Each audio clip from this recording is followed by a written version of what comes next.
જય માતાજી મિત્રો, આ વિડીયોમાં જે બળદ છે રામભાઈના છે.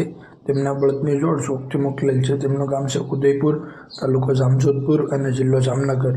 જો મિત્રો આવા જ વિડીયો બનાવીને તમારે પણ તમારા બળદના વિડીયો વેચવા અથવા શોખથી યુટ્યુબમાં મૂકવા હોય તો વિડીયોમાં જ અમારા વોટ્સઅપ નંબર આપેલા છે, ત્યાંથી તમે અમને વિડીયો મોકલી શકો છો. ઓકે મિત્રો, જય માતાજી.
મારું વન રાવણ છે ગુરુ વૈકુંઠ